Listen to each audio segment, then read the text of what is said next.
6 महीने हो गए ACL सर्जरी को। उसके बाद घुटने में एक तो दर्द चालू हो गया और कर आवाज़ आती है।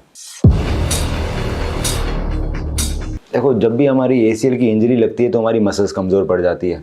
फिर एक और सर्जरी हो गई आपकी कन्वेंशनल सर्जरी, उसमें कुछ दिन का रेस्ट भी हुआ होगा, क्योंकि जो स्क्रू सर्जरी होती है उसमें रेस्ट होता है, ब्रेस लग जाता है, वजन नहीं दे सकते, पैर बैंड नहीं कर सकते। इन चीज़ों से क्या होता है बेटा, आपकी जो मसल्स है ना वो वीक पड़ जाती है। अब घुटने की जब मसल वीक पड़ती है तो जो सबसे कॉमन प्रॉब्लम आती है कि जो पटेला है ना, ये इसकी ट्रैकिंग ख़राब हो जाती है। मतलब जनरली हमारा पटेला फीमर से उठ के चलता है, ऐसे चिपकता नहीं है और सेंटर में चलता है।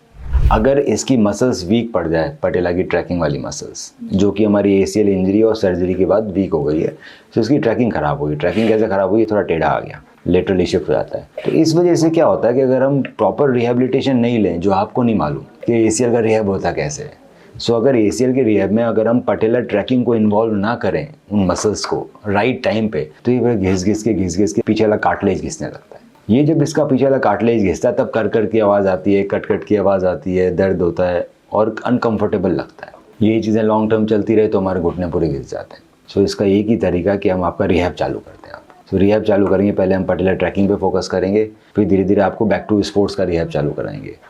सो उससे क्या होगा, आप मसल्स आपकी इतनी पावरफुल हो जाएगी कि कल को आप फ्यूचर में गिरते भी हो तो भी मसल्स आपके लिगामेंट को पकड़ लेगी, उसको टूटने नहीं देगी। नहीं तो जिस दिन गिरोगे उस दिन टूट जाएगा आपका लिगामेंट, क्योंकि इस मसल्स में उतनी पावर नहीं है कि आपके नए लिगामेंट को बचा पाएगा। वो पावर हमने डेवलप नहीं करी। आप वापस कलकत्ता चले जाओगे, हम आपको फ़ोन पे सिखाते रहेंगे।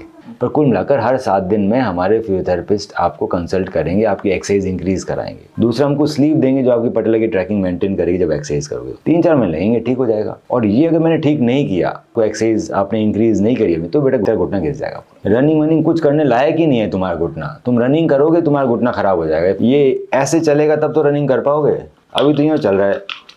तो कम से कम 1.5-2 महीने एक्सरसाइज करने के बाद धीरे धीरे रनिंग पे लाएंगे और फिर बैक टू स्पोर्ट्स आने के लिए फिर और मेहनत। दूसरा, हल्का सा तुम्हारा घुटना ढीला नजर आ रहा है मुझे, तो एक MRI करा लो, देख लेते हैं पुराना लिगामेंट कितना अच्छा बना है और कहीं एंटीरियर ट्रांसलेशन है तो नहीं है। अगर थोड़ा बहुत एंटीरियर ट्रांसलेशन हुआ, कोई चिंता की बात नहीं, हम एक्सरसाइज कराएंगे, चल जाएगा जिंदगी भर काम। ज़्यादा ट्रांसलेशन हो तब देखेंगे क्या करना है। सो एक्सरसाइज आज से चालू करते हैं, अगली बार हो तो एक MRI लेकर आओ। स्टेप 1, आप अपनी MRI रिपोर्ट मुझे व्हाट्सएप करें।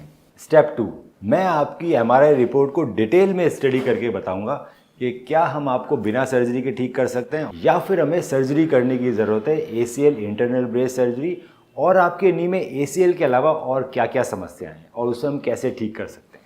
स्टेप 3, जब आप मुझसे मिलने आएंगे तो मैं आपके नी का डिटेल्ड फिजिकल एग्जामिनेशन करूंगा, आपकी फिल्म्स को डिटेल में देखा जाएगा और उसको देखते हुए आपसे ट्रीटमेंट ऑप्शंस डिस्कस किए जाएंगे। आपके जितने भी सवाल हैं उन सभी का मैं जवाब दूंगा।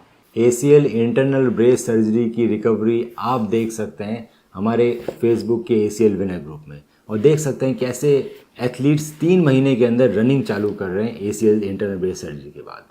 आज ही अपनी MRI रिपोर्ट हमें व्हाट्सएप करें।